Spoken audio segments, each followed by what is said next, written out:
Hey guys, Rick Shaw here. It's the 4th of July today. We're having kind of a quiet day today. My little sweetie is out. She's going to go down to San Jose and buy some fruit and get some stuff done on the computer. And it's 4th of July, guys. Yay! It doesn't do much here, but I hope you guys all have a good celebration in the U.S., and I hope the Marxists get cleaned off the streets. It's really a bad deal what's going on there. But I wanted to update you on the Meralco thing. My wife went down on the 2nd to Meralco and waited in one heck of a line at their main office to pay this ridiculous bill. And you do the meter over here. They upped the price of the thing. The meter reading's correct, but their amounts they took were ridiculous. And so they hit us for an extra, too much in my book, okay, like $60. So she went to pay her bill and she said, "I'm going to complain about this." And they said, "No, we only take the payment. If you want to complain, you have to come back at 5 o'clock in the morning, and only the first 100 people are allowed to complain." These guys, I'm telling you, they're just something, and we'll give up on it. That's what'll happen, because I drove down the next morning and there was a line around the block, so we weren't going to be the first 100. We can't get out of here till 4:30, and by the time we got down there, it was just around the block of people complaining. So it's not just us, and we'll probably just give up, and they'll steal the money. That's just how it is in this country. This is what you're going to run into here. So that's the way it goes. But the boys are sleeping. They got around noon. They got cry, whiny, blah blah blah. So I just, hey, lay down. Just go lay down. And they crashed right away. My daughter's at her buddy's. She was swimming at the one little girl's house. Now she's at her others, and they're studying. They've got a tutor there. They're studying, so that's really good. And she's having some fun. And my wife, hopefully she'll bring back some good fruit. She got some great avocados this morning when she went out. You know, you can't get down there to these Meralco things. It's too packed. So she just got some avocados and stuff like that and brought them back. And she's learning how to pick them now. She always picks these damn green ones that are worthless. You know, even when they finally ripen, they're still like green inside and mushy on the outside, and they're no good. They're picked too early, way too early. So now she's got a lady that knows what she's doing with avocados, and she picked us about 6 of them. My son Maddie and I, we just love them, you know, and we ate like 3 of them, and we like them. Not too many else here in the house like them, but we do. And I'll eat. Heck, I'll eat a couple of them a day when I can get good ones. It's just we haven't had good ones for a while. Guess you got to wait for the season. But we're doing okay yet. That was our little Meralco deal. We're kind of I'm sitting inside a little bit today. We got some clouds. It's a weird sunshine today, and not much else going on. With the 4th of July, not getting too many comments and stuff. I did get a few. These videos are ridiculous to upload, so I put them on a stick. My wife takes them up to the thing when she goes up there, and they load them, and they load them pretty quick. So that's working out for us. And Rain and Odin, guys, thanks for all your help, in the past for all the loading and stuff, and hopefully I'll be able to get up there and get them loaded again. But we got just a weird weather here. We've been getting a lot of rain at night, but cool. It's real cool. But we got the fly season now. I mean, holy cow! I sit out here. I can't get any signal on my phone unless I'm out from under the roof, and it's just ridiculous. The flies now because the mango season. We had our cleaning lady came. And she brought a helper, because I told her, all these cobwebs and everything, and boy, they did one heck of a job. Just fantastic. They really cleaned her up good.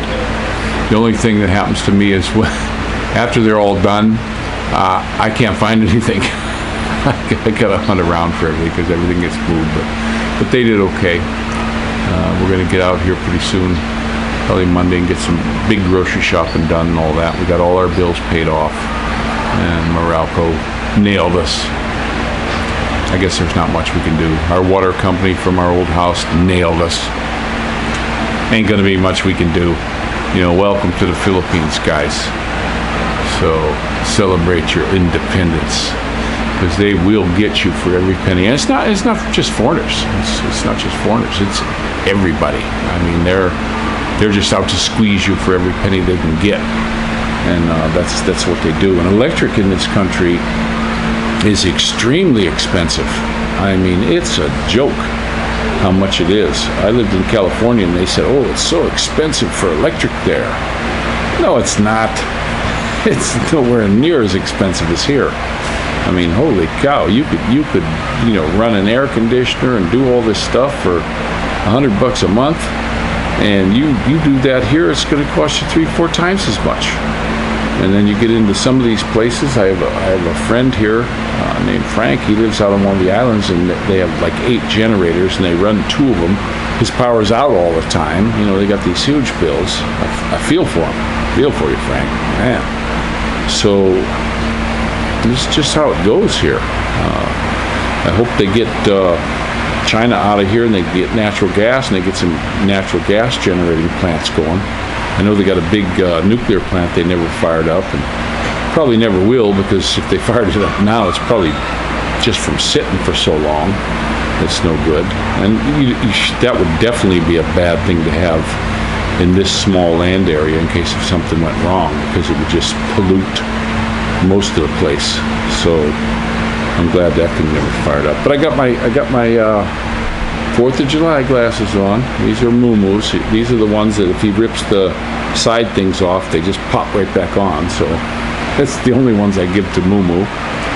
And our little Moo-Moo, that's Ghost here in the Philippines. My daughter Victoria and Maddie named him that because they were looking at the ultrasound, and they were like Moo-Moo up on the screen. So that's how he got his name. But his name is Geronimo. I named him after what I thought was one of the coolest Indian chiefs there was. And he got a raw deal. And a lot of these black folks in the United States are being duped by the Marxists, and they're thinking they got a raw deal.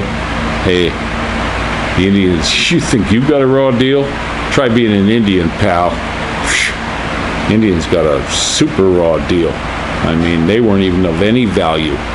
Their value was to kill them and cut off their ears. At least the black folks had a value as a slave, and they were just caught. And at least they got fed and could live. So I wouldn't be crying too much. I knew a lot of folks, black folks in the Midwest, good folks, and they ain't buying any of this crap that's going on now. And they don't want to loot, and they don't want to rob. And then when they show, black fellows and white fellows standing together, the news media only gets the white guys. They don't show the black guy standing next to him. They'll zoom it in. It was just like when I watched that thing when Obama was in. They said they were putting little Mexican babies in cages, and they had this little baby. The news media zoomed it in, and he's in a cage. But then when somebody behind the thing with their cell phone took the same footage on their cell phone, it was just a fence. It was just a little fence that was there. The kid was just walking around, a little toddler. So don't trust the news media, guys. They're just not right. Here in the Philippines, they got CNN here. I don't bother with it. I watch it. It's biased. You could tell it's just so biased right off the bat. But so I watched the news from Australia. I watched the Indian news. Now they got some pretty good damn news channels over there. The Indians, they're some sharp people. I like the Indian folks and the Aussies too. Hey, they're some good guys. They need to. They know they got to get away from China. They got to get away from the Chinese trap. They have that Chinese finger trap where you stick your fingers in, you can never get out. That's the Chinese. You get into any dealings with them, you're stuck. You are stuck. And if anybody thinks it's going to be different, you're being duped. You are absolutely being duped. China's for themselves. They care not about you or anyone else's life. They only care about their gains. So be very careful, anybody who deals with them in anything. You look at all the stuff here that comes in this country that's made in China, it's all junk. It's, oh my goodness. You can buy a fan that'll start on fire here. It will start on fire and melt into the floor. I mean, come on, guys. What the heck is that? I never heard of that in my entire life until I came here. I know in the U.S. they get Tier 1 products from China. Here they get the garbage. They get the Tier 3. They don't care about the Philippines. They're taking the Filipino islands. Nobody's doing nothing about it. That seems a little bit odd. I think somebody should stand up and say something. You know, I'm a foreigner here. I'm not allowed. But somebody should stand up and say something about that. Or you're going to be celebrating your independence whenever the Chinese government says so. My goodness. But this is where we're at. Just chilling. I actually, this is quiet time for me. It's I think it's about 2:30. Let me check the phone here. I don't even know if this stupid phone's going to give me some time here. What time is it? See, it's not even going to tell me the time. Oh yeah, 2:30. It's 2:30 in the afternoon. The kid's been sleeping since about 12:30. The boys and my daughter, she's being very studious. So we're having a nice day. I'm going to get the Piaggio out and do some grocery shopping on Monday. Do my big shopping. And they gave us this dang pass. See, I was the only one who had a pass before, and I was the only one who could leave. And then they reduced this quarantine alphabet soup thing. But what they did, our Baron guy, which this seems so odd to me, they gave one pass with both of our names on it. So if my wife leaves somewhere, I can't go because she's got the pass, and vice versa. And we can't split up, you know. To me, that's ridiculous. Why didn't they give her a pass and me a pass? That way, if she wants to go over here and do some vegetable shopping or meat shopping, and I want to go over here and do some kind of other shopping, I could do that. But no, they didn't give us that kind of pass. They got a pass where we got to stick together, and we can't separate. Even when you go into these malls, they got these little. We went to look for my boy a razor. We go all the way over to the dang mall. The place where I know they sell one, and the only store that sells that is closed. Everything else in the mall is wide open, except that store. So it's just very frustrating, but we can't split up. We can't split up in there. I can't go into a store without the little thing. And my wife had it, because she had to go inside a store, and they had to take her temperature, write her name down, and all this baloney. So she's inside with that. So the only thing I can do is wait a half hour. It's stupid. Why didn't they give us two passes?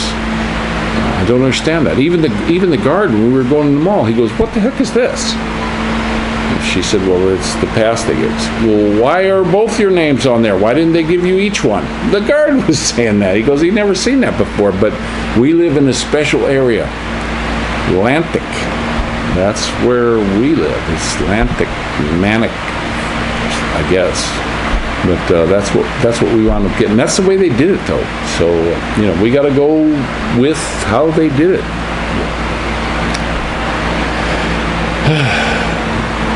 The Philippines. This is where we're at. And I know there's a bunch of crazy stuff going on in my own country. You know, it's the things that are going on in the big blue cities. It's just insane. The Marxists are jumping all over the place, just like they did in the late 60s and 68, when Mao was pushing his Marxist crap on us. Now, we got this Xi Jinping ding dong guy doing the same thing. And if anybody doesn't think they're pushing this, then you're crazy. You're just absolutely crazy. You know, they can't do anything right, the Chinese. They can't build anything. Look, their own dam, their own big, huge dam is getting ready to collapse. You know, come on. You can't trust these guys. And I'm sure that if they do win and take over, they're going to haul me away to the gulag or slice my throat. Who the heck knows? Feed me to somebody, I guess. I don't know. But this is where we're at. And this is Rick Shaw, Philippines. Don't forget, guys, say a prayer for each other. Take care of each other. Love each other, even if you don't agree with each other. We all got to stick together in this dang thing right now. And try to kick these stupid Marxists out of everywhere. Just get them out. So, Rick Shaw out.